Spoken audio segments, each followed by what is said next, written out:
The decision was made in late August of 1994. In the parched hills of Sonoma County, California, the air was thick with the scent of dry grass, of hot dust, of grapes ripening too fast on the vine. A heat wave had settled over the Russian River Valley for 2 weeks, a suffocating blanket that shimmered above the asphalt on the county roads. The sun was a merciless white disk. It bleached the color from the sky. It baked the clay soil into a network of fine cracks. It promised no relief. This was the time of year when water was not a resource, it was a religion.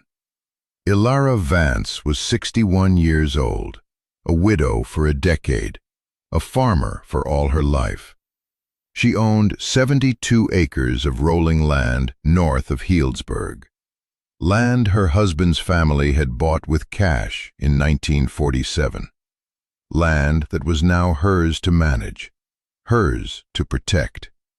And on the morning of August 22nd, she performed an act that the county would talk about for years.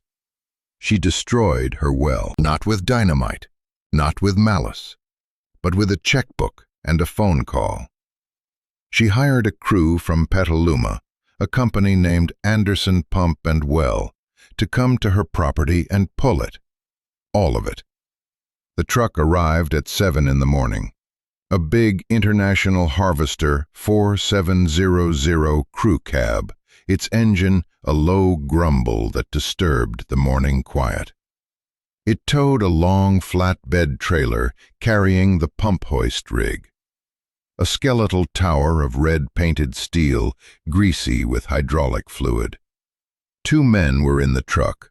A younger man in his 20s, his face already tanned and lined from outdoor work. An older man, the foreman, whose hands were thick and calloused, knuckles scarred from a lifetime of wrestling with steel pipe. Ilara met them at the gate. She did not offer coffee. She did not engage in small talk. She wore what she always wore: denim jeans, a man's faded chambray shirt, worn leather boots. Her gray hair was pulled back in a tight, functional knot. Her face was a road map of her years, but her eyes were clear and direct. They held no hint of doubt. She pointed toward the small pump house, a weathered redwood shed sitting 100 yards from her modest, clapboard home. "That one," she had said. Her voice was low, without inflection. The foreman, a man named Dave, already knew. He had taken the order over the phone. He had questioned it then. He questioned it now, standing on the dry, brittle grass of her land. He looked from the pump house to the rows of Pinot Noir vines, their leaves just beginning to show the first signs of water stress, a slight, pathetic curl at the edges. He looked at the cloudless, indifferent sky. The instructions were clear. She wanted the pump pulled. A Gould's submersible turbine pump, 10 horsepower, set at 380 feet. She wanted the drop pipe pulled. 40-foot sections of galvanized steel, 2-inch diameter. She wanted the wiring pulled. The heavy-duty submersible cable taped to the side of the pipe. And then she wanted the casing pulled. This was the part that made no sense. This was the part Dave had repeated back to her on the phone 3 times. Pulling a pump was routine maintenance. Pulling the casing was destruction. It was an act of permanent surrender. The well was a 6-inch diameter borehole, drilled 450 feet deep into the Wilson Grove Formation. It was sleeved with a steel casing that kept the borehole from collapsing. That kept the surface contaminants out. That provided the structural integrity for the entire system. To pull the casing was to unmake the well, to leave nothing but a raw, unstable hole in the earth. a hole that would silt in, collapse, and be lost forever. It was an expense, a waste. It was, in the language of the men who worked the rigs, an act of grief, or an act of madness. The cost was not trivial. Anderson Pump and Well charged by the hour for the rig and the crew, $175 an hour, portal to portal. The job, Dave estimated, would take the better part of the day. There was the setup of the hoist, the careful work of breaking each section of pipe, the spooling of hundreds of feet of heavy, wet cable, and then the casing itself. The rig would have to pull with immense sustained force. The casing was held in place by the friction of 450 feet of earth, of clay, of sandstone. Sometimes it refused to budge. Sometimes it snapped. The bill would be close to $2,000. In 1994, that was not a small sum for a small-scale grape grower. It was the price of a new pump. It was the cost of 10 tons of good compost. It was a significant, tangible loss. Elara Vance wrote the check for the deposit without a tremor in her hand. The work began. The rhythmic clang of metal on metal echoed across the quiet landscape. The younger man set up the rig, extending the hydraulic outriggers, leveling the bed. The foreman, Dave, disconnected the electrical lines at the control box and the pressure tank inside the pump house. He laid his tools out on a canvas sheet with practiced precision. Pipe wrenches, chain vise, wire cutters. The hoist tower was raised, pointing straight up at the pale sky. A heavy-duty winch cable was lowered and attached to the top of the wellhead. The bolts on the sanitary seal were loosened, the cap removed. A wave of cool, damp air rose from the dark throat of the well. The smell of deep earth, of water. The men worked. Elara watched. She did not sit in a lawn chair in the shade. She stood just beyond the perimeter of their work, her arms crossed. A silent, unmovable observer. Her presence was unnerving. It made the younger man clumsy. He dropped a wrench. It clattered on the concrete slab. He glanced at her, expecting a reaction. There was none. Her face was impassive. Her gaze was fixed on the wellhead, as if she were waiting for something to emerge. By mid-morning, the news had traveled. It traveled on the party lines that still connected some of the older farms. It traveled with the mail carrier in his dusty Jeep. It traveled with a neighbor who had driven past her gate and seen the unmistakable profile of the pump rig against the sky.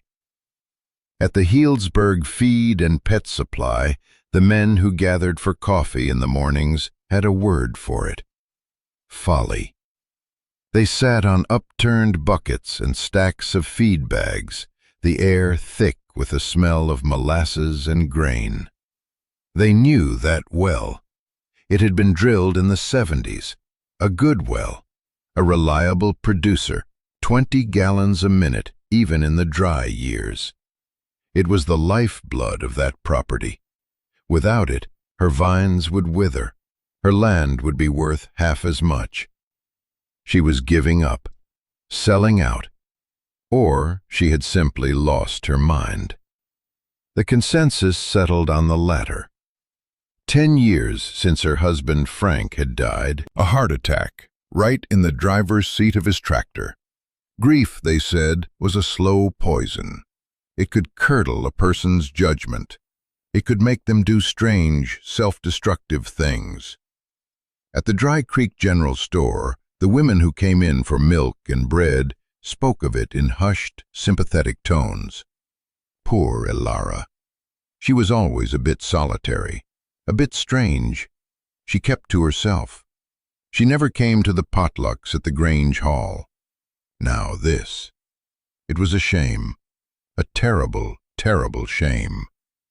They imagined her land turning to dust, the vineyard her husband had planted with his own hands, reverting to wild oats and star thistle. They saw the "for sale" sign that would inevitably follow.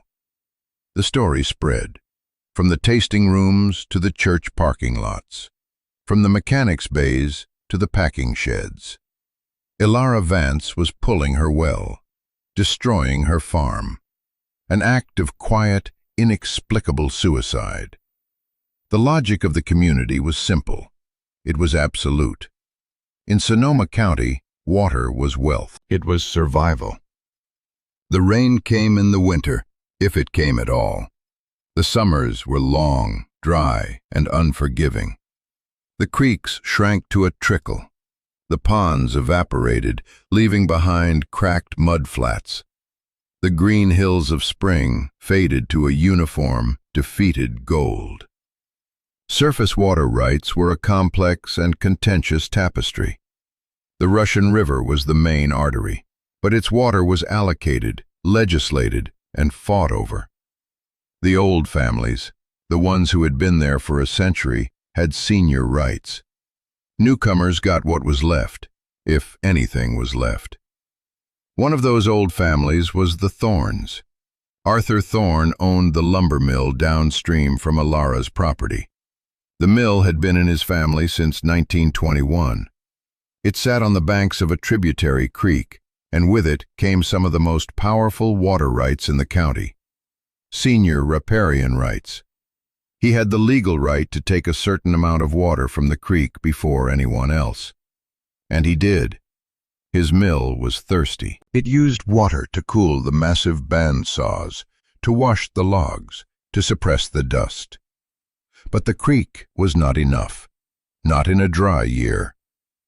The real treasure lay beneath the ground, the aquifer, a vast, slow-moving underground reservoir that fed the wells of every farm in the area. This was groundwater, and in 1994, groundwater in Sonoma County was the Wild West. It was largely unregulated. If you owned the land, you could drill a well. You could pump as much as you could get. The only limit was the depth of your well and the size of your pump, and the level of the water table itself. A good well was an insurance policy against the sun. It was a guarantee against the whims of the river and the power of men like Arthur Thorne. Elara's well was a good well. It was her independence. It was her security. To destroy it, just as the driest part of the year was setting in, was to sever her own lifeline. It was to hand victory to the drought. It was to place her fate entirely in the hands of the weather, and in the hands of a man like Thorne, who was not known for his generosity. This was the conventional wisdom. It was unassailable. It was the truth of the land, understood by everyone. Everyone except Elara Vance. Back on her property, the work continued. The sun climbed higher, beating down on the necks of the two-man crew. They worked with a steady, practiced rhythm. The winch whined. The pipe sections, each 40 feet long, were hoisted up, glistening and wet. They were guided to the ground, then unscrewed with the huge wrenches, the joints protesting with a loud groan. 40 feet, then 80, then 120. A growing pile of steel pipe lay on the dry grass. At 380 feet, the pump emerged, a long, bronze-colored cylinder trailing its black electrical nerve. It was a solid, expensive piece of machinery. It looked brand new. Dave, the foreman, grunted in surprise. He had expected to see a worn-out, sand-clogged pump, a pump that had failed. That would have been a reason for this job. But this pump was fine. He could see no obvious damage, no reason for it to be pulled. He looked over at Elara. She had not moved. Her expression had not changed. "Now for the casing," he said to his younger partner. This was the hard part. They bolted a special tool to the top of the casing flange, a set of heavy-duty pulling jaws. They attached the winch cable from the hoist rig. The younger man took the controls. The foreman stood back, watching the tension gauge. The winch motor strained. The cable went taut as a guitar string. The rig's truck engine deepened its growl. For a long moment, nothing happened. The steel casing, held by the immense friction of the earth, resisted. This was the moment of truth. Either it would come free, or it would snap, or the rig itself would find its breaking point. Then, with a deep, groaning shudder that seemed to come from the very bedrock, it moved. Just an inch, but it was enough.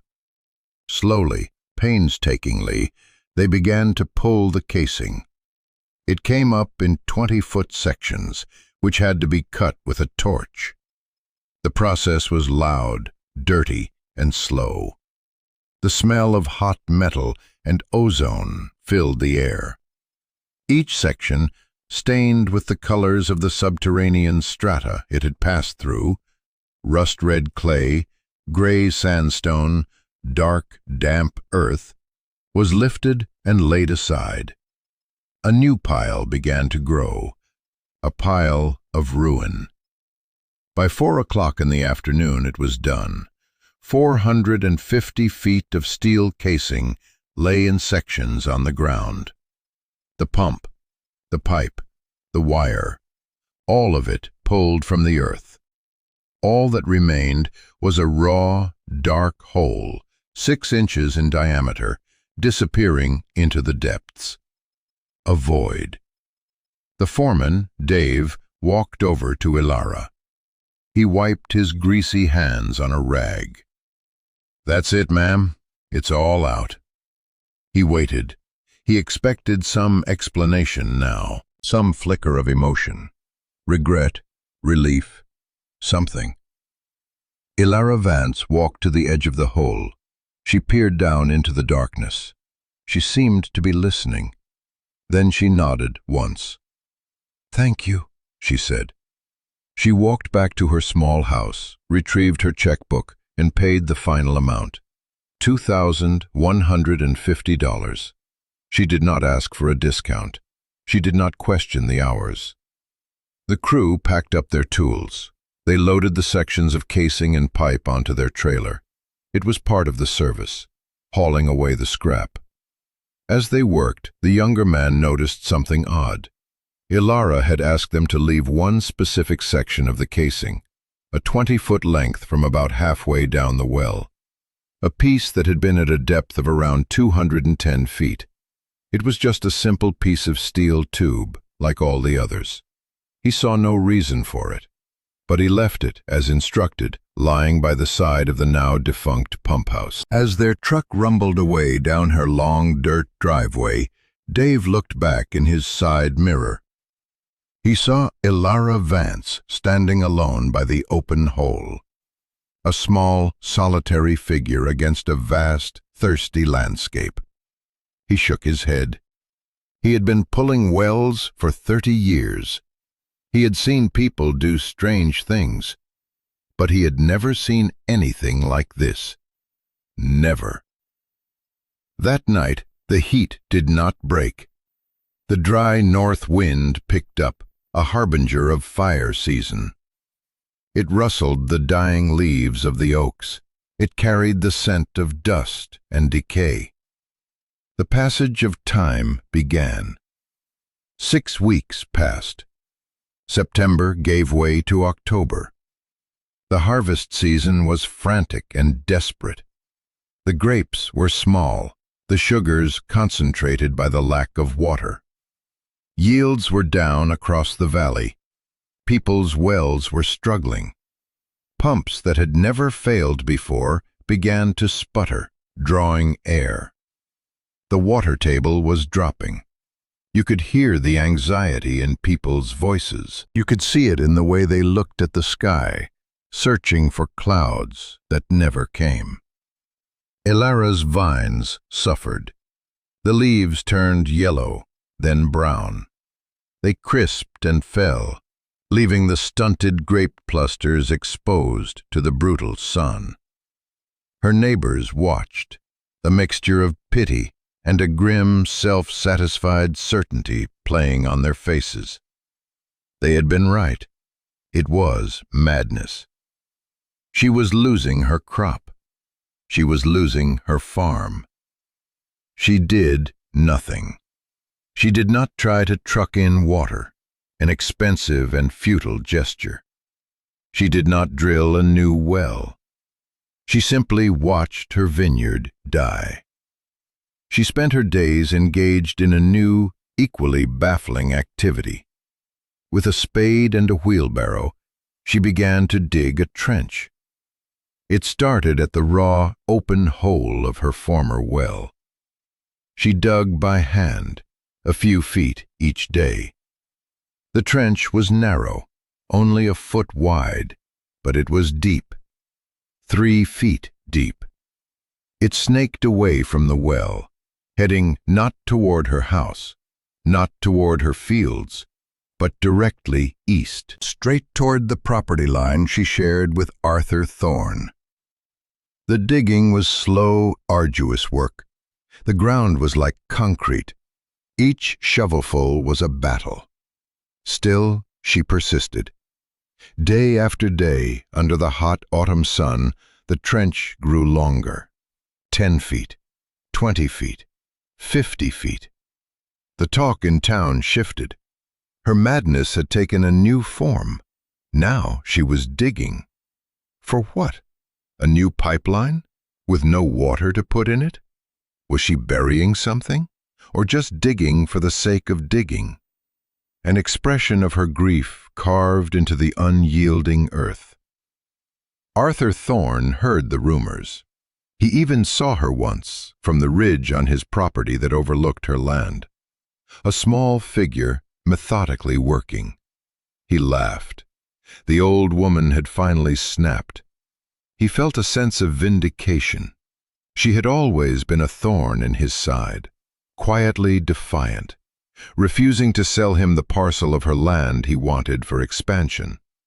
Now, it seemed, her defiance had collapsed into insanity. He figured her property would be on the market by spring. He would buy it for a song. Winter arrived, but the rains did not. November was dry. December saw a few paltry showers, not enough to wet the ground more than an inch deep. The Russian River was a pale shadow of its usual winter self. The headlines in the Press-Democrat grew more alarming. "Worst drought in a decade," they blared. The county supervisors held emergency meetings. Voluntary water rationing was requested, then mandatory. By January of 1995, the situation was dire. The drought was no longer a possibility. It was a hard, relentless reality. The underground aquifer, the savings account of the entire region, was being drawn down at an unprecedented rate. Wells that had been reliable for 50 years went dry. The sound of drilling rigs, boring deeper in a desperate search for water, became a common feature of the landscape. A sound of hope and of ruinous expense. The complaints began to trickle into the State Water Resources Control Board. Complaints against Arthur Thorne. His mill was still running at full capacity. The creek that flowed through his property was bone dry below his diversion dam. Farmers downstream, who had rights junior to his, were getting nothing. They accused him of taking more than his legal share. Thorne was dismissive. He had his rights, he told the local water board officials. Senior rights, recorded and verified. He had his meters. He showed them his pumping logs. Everything was in order. He was pumping his legal allotment, no more. The problem wasn't him, he argued. The problem was the drought. The problem was all the new vineyards and their wells sucking the aquifer dry. His arguments were plausible. His paperwork was immaculate. The initial investigation stalled. It was then, in late February, that the state received an anonymous letter. It was not a letter of accusation. It was a letter of invitation. It was typed on a simple sheet of white paper. It suggested that if the state was truly interested in the hydrogeology of the area, they might find it instructive to visit the old Vance property on East Side Road. It suggested they bring a borehole camera and a dye tracer. It also contained a simple hand-drawn map, a map showing a house, a pump house, and a long, straight line, a trench. 2 investigators from the state board, a geologist and an engineer, were dispatched. They were skeptical. Anonymous tips were common. They were usually the result of neighborhood squabbles or paranoia. Still, it was their job to follow up. They arrived at Elara Vance's property on a cold, clear morning. They found her, not by her house, but at the end of her trench. It was now over 200 feet long, a raw, earthen scar pointing directly at the fence line of Thorne's property.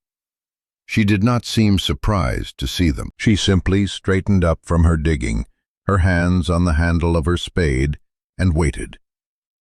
The engineer, a man named Miller, introduced himself. He explained they had received a letter. He was cautious, professional. Elara nodded. She pointed with her spade toward the open hole of the well. "Start there," she said. They were intrigued. The geologist, a younger woman named Chen, peered into the hole. It was dark, unremarkable. They had brought the equipment mentioned in the letter. A state-of-the-art borehole camera, a small waterproof cylinder with its own light source, attached to a long, flexible cable with footage markers. They set up the equipment, a small generator for power, a monitor that would show them what the camera saw. They lowered the camera into the earth. The monitor flickered to life. It showed the rough, circular walls of the uncased borehole. Brown clay, streaks of gravel. The image descended. 10 feet, 20 feet. The walls were damp. 50 feet, 100 feet. The strata changed. The clay gave way to the lighter color of weathered sandstone. Elara watched the monitor. Her face was a mask. Miller and Chen watched the monitor, their professional curiosity piqued. This was unusual. A raw borehole of this depth was a rare thing to see. At a depth of 207 feet, Chen said, "Wait, stop." On the screen, something was wrong. The circular wall of the borehole was not uniform. On one side, the east-facing side, there was a perfectly round, smaller hole. It looked like a side passage. It was about 2.5 inches in diameter. Its edges were too clean, too perfect to be a natural feature. It looked like it had been drilled. Miller leaned closer to the screen. "What in the world is that?" The geologist, Chen, was silent for a moment. Her mind was racing. The angle, the direction. It was pointing east, toward the Thorne property. Now Elara spoke. Her voice was flat, a simple statement of fact. "He drilled it 17 years ago. At night. From his side of the fence. An angled bore. He was supposed to be drilling a new well for himself. Instead, he drilled into mine." Miller stared at her, then back at the screen. What she was suggesting was audacious. It was criminal. To directionally drill from one property into a neighbor's well shaft, hundreds of feet below the surface, was a feat of engineering and an act of profound theft. "But it's 450 feet deep," he said, the skepticism returning to his voice. "Why would he tap in at 200 feet?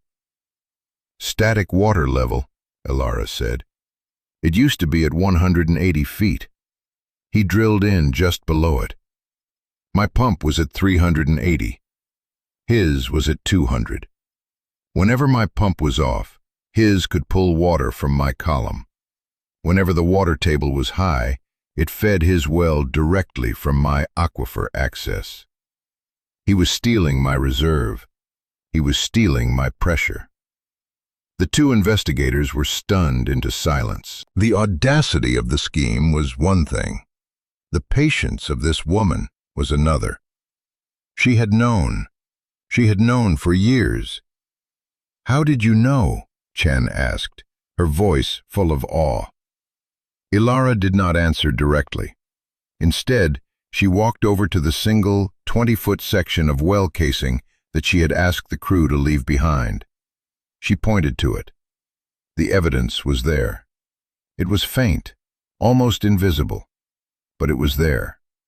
On the outside of the steel casing, at a point corresponding to a depth of 207 feet, was a subtle scoring mark.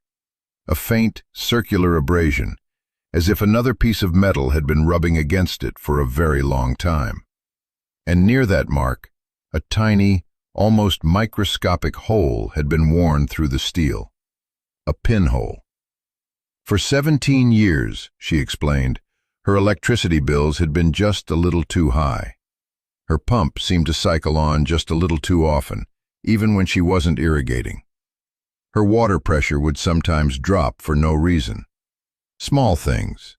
Things she could not prove. Things her husband, Frank, had dismissed as quirks of the system. But she had paid attention. She had kept records, meticulous records of rainfall, of her own water usage, of the pump's cycle times, of the power consumption. For 10 years after Frank's death, she had gathered her data. She saw the pattern, a discrepancy, a ghost in the machine. Water was disappearing from her well. Not much, a slow, steady, parasitic drain. She knew who was responsible. Arthur Thorne, the man who had tried to buy this very piece of land from them years ago for its water potential. The man whose own well, she suspected, was not as productive as he claimed. But she had no proof. An accusation without proof was just noise. So she had waited. She had waited for the right time, for the technology to catch up, for the drought to provide the context. The act of pulling the well was not an act of destruction. It was an act of forensics. She had the well casing pulled, not to destroy the well, but to examine the casing itself, to find the physical evidence of the trespass. The single piece of pipe was her Exhibit A, and the open hole? The hole was for them, for the state, for their camera. It was the irrefutable proof of the crime in progress. The trench she had been digging was the final, elegant piece of her plan. It was not for a pipe. It was a geological survey. By digging the trench 3 feet down, she had exposed the upper layers of the soil. She had been looking for drill cuttings, the displaced earth that would have been brought to the surface by Thorne's illegal angled drilling rig 17 years earlier. The soil in that specific stratum would be different. It would contain traces of the deeper sandstone and clay. It would be the surface evidence of a subterranean crime. She had found it, 180 feet from the wellhead. A faint but detectable anomaly in the soil profile. The investigators were speechless. They were looking at a decade of silent, patient, meticulous preparation. A trap that had taken 10 years to set. They had what they needed, and more. They used the dye tracer. They poured a bright fluorescent green dye into the hole on Ilara's property. Then, with a warrant, they went to Arthur Thorne's property. They went to the well he had drilled 17 years ago. The well he claimed was his secondary source. They turned on the pump. The water that came out was bright green. The case was sealed. The evidence was absolute. Thorne's immaculate paperwork was revealed to be a fiction. His pumping logs were a lie. He had been commingling stolen water with his legal allotment, allowing him to run his mill at full tilt while his neighbors' farms withered. He had been stealing water from Ilara Vance for 17 years. The total amount was estimated to be in the millions of gallons, a slow, steady theft that had enriched him and slowly depleted the resources of his neighbor. The state shut him down. The fines were crippling. The legal battles that followed from other farmers who now suspected they too had been victims bankrupted him. The Thorne Mill, a fixture in the county for over 70 years, went silent. Its saws stopped screaming.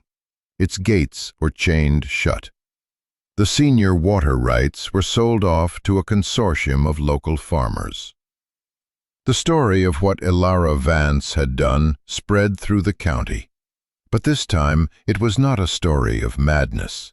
It was a story of cunning, a story of patience, a story of a quiet, profound, and devastatingly effective form of justice.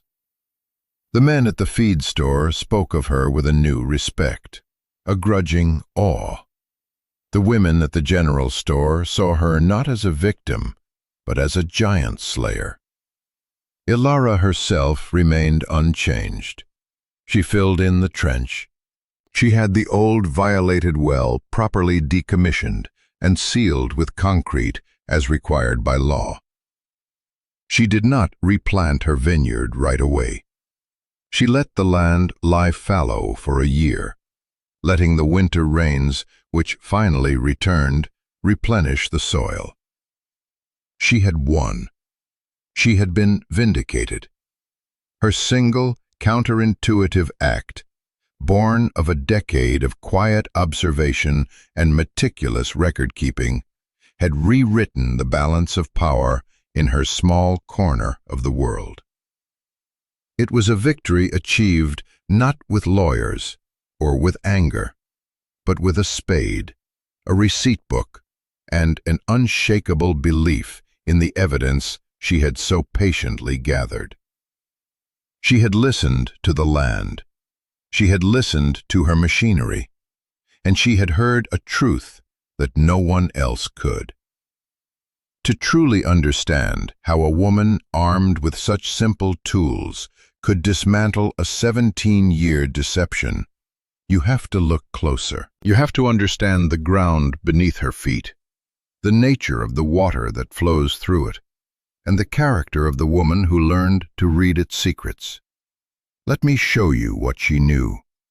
Let me take you back, not just to the day she pulled the well, but to the years before, to the small, seemingly insignificant details that, when woven together, created a tapestry of irrefutable truth.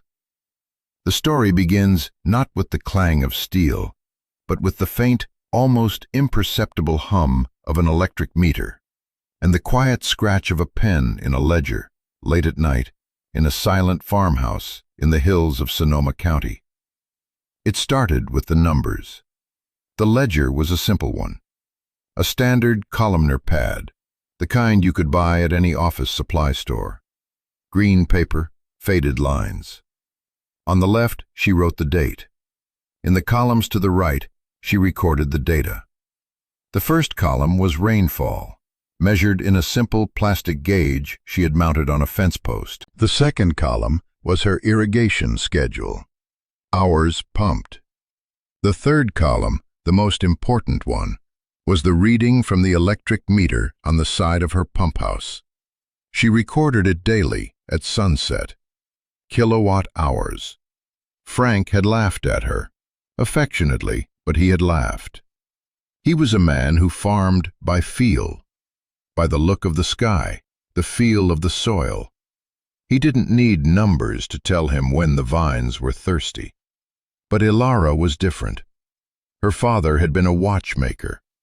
She had inherited his appreciation for precision, for the way small, interlocking parts created a larger, functioning whole. To her, the farm was a machine, a complex biological machine, and she wanted to understand its mechanics. After Frank died, her record-keeping became more than a habit. It became an anchor, a way of imposing order on a world that had become chaotic and unpredictable. In the quiet of the evenings, the ledger was her companion. Date, rainfall, pumping hours, kilowatt hours. Over and over, a daily ritual. After a year, a full cycle of seasons, she began to see it, the discrepancy. It was tiny, almost a rounding error. On days when she did not irrigate at all, the pump's electric meter still ticked forward. Just a little, a kilowatt hour here, 2 there. It was impossible. The pressure tank was new, the check valve was solid. There were no leaks in her irrigation lines. She had walked every inch of them herself. When the pump was off, it should be off. The meter should not move. She called a pump specialist, a different one, from Santa Rosa. He came out, ran his diagnostics, checked the wiring, the control box, the pressure switch. He found nothing. "Old house, old wiring," he'd said with a shrug. "Sometimes you get a little phantom draw. Nothing to worry about." He charged her $75 for the service call. She paid him, but she did not believe him. There was no such thing as a phantom draw. Electricity went somewhere. It did work, and the only work that meter was connected to was the pump motor, 400 feet underground. So she added another column to her ledger. Unaccounted kilowatt hours. She started tracking Thorne's operations, not by spying, but by observing.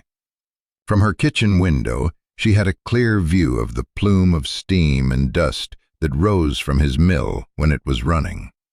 She noted the times. Mill on, mill off.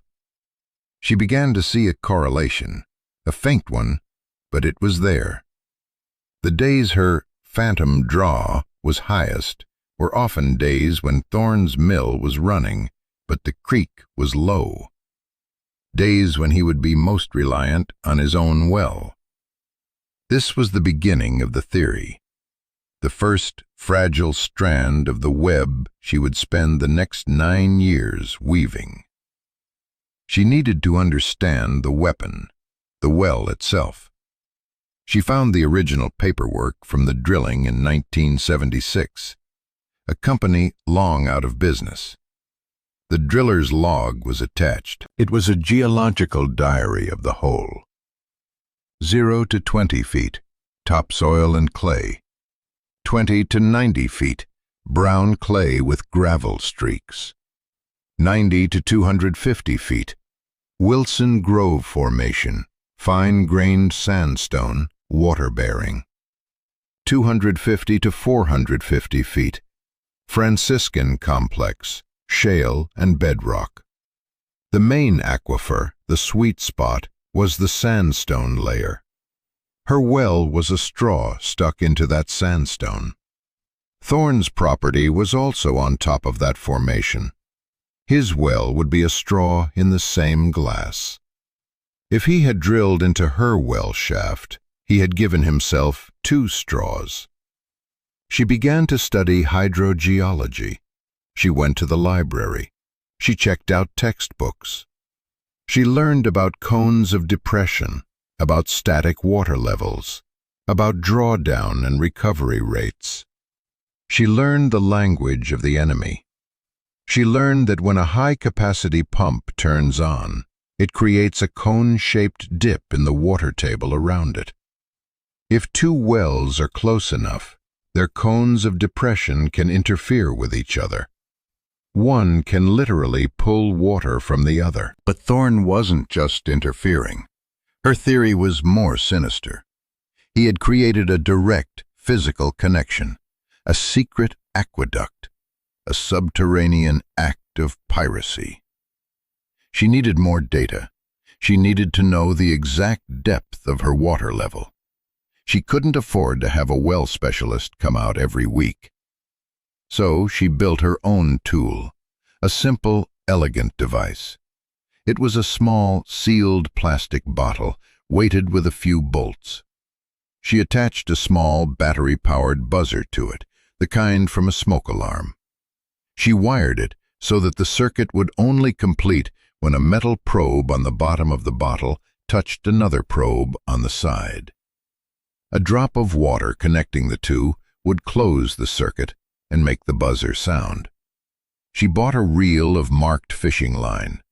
Every Sunday morning, before the sun was fully up, she would go to the pump house, remove the well cap, and lower her device into the darkness. She would listen, the line slipping through her fingers. At 180 feet, 190 feet, the silence would be broken by the faint, high-pitched buzz traveling up the well shaft. She would pinch the line, pull it up, and record the depth in her ledger. For years, she tracked the slow pulse of the aquifer. She saw it rise in the wet winters and fall in the dry summers. And she saw the anomalies, the sudden, inexplicable drops that did not correlate with her own pumping. Drops that often coincided with the startup of Thorne's mill. The evidence mounted. Not courtroom evidence, not yet, but evidence for her. A quiet accumulation of facts, a fortress of data built from numbers in a cheap green ledger. Then came the drought of the late 80s. It was a rehearsal for the main event. As the water table dropped precipitously, the anomalies in her well became more pronounced. The phantom draw on her meter increased. Thorne's mill ran constantly, yet the creek was a ribbon of dust. He was pulling harder than ever, and she knew where from. It was during this time that she first noticed the sound, a faint, almost subliminal vibration. She could only hear it late at night, when the world was still. If she put her ear to the concrete slab of the pump house floor, she could sometimes feel it, a low, deep hum. The resonance of a distant pump, his pump, traveling through the bedrock, through the water, and up her well casing. It was the heartbeat of the thief. She knew she was close, but she still had no physical proof, no smoking gun, just a mountain of circumstantial data that any lawyer Thorne hired would dismiss as the paranoid fantasies of a lonely widow. She needed something tangible, something she could hold in her hand. That's when her focus shifted from the water to the steel, the casing. 17 years. If he had drilled into her well, his pipe would have been pressing against her casing for 17 years. If there was any vibration in his system, any movement, there would be friction. Over 17 years, that friction would leave a mark, a witness mark. This was the genesis of the final plan. The decision to pull the well. It was a huge gamble. If she was wrong, she would have destroyed her own farm for nothing. She would be ruined, a laughingstock. But if she was right, the casing itself would be her star witness. She waited. She waited for the perfect moment, a time when the water table was low, a time when Thorne was at his most arrogant, his most brazen, a time when the entire county was obsessed with water. The heat wave of August 1994 provided that moment. The conditions were perfect. The drought was beginning to bite. The community was on edge. Thorne was running his mill with impunity. The stage was set. So she made the call. She hired the crew from Petaluma. She stood and watched them work, her heart a cold, steady beat in her chest. She was not watching an act of destruction. She was watching an exhumation. She was waiting for the evidence to be brought into the light. When the foreman, Dave, showed her the new-looking pump, she merely nodded. She knew it was fine. The problem wasn't her pump. It was the hole in the side of her well. When the casing finally came up, section by section, she inspected each one. She knew what she was looking for. A depth of around 200 feet. The point just below the historic static water level. And then she saw it. The 20-foot section from 200 to 220 feet. There it was. A faint, polished patch on the oxidized steel. A place where the rust was rubbed away. And in the center of that patch, a tiny, dark spot. The pinhole. The point of entry. The wound. She had it. The rest was theater. The anonymous letter. The arrival of the state investigators. The dramatic reveal with the borehole camera. She had orchestrated it all. She had led them, step by step, through her decade of research. The open hole was not just for the camera. It was a statement, a gaping accusation that could not be ignored. The trench was not just a survey, it was a pointer, a massive arrow carved into the earth, aimed directly at the guilty party. The green dye was the final flourish, a beautiful, simple, and damning confirmation.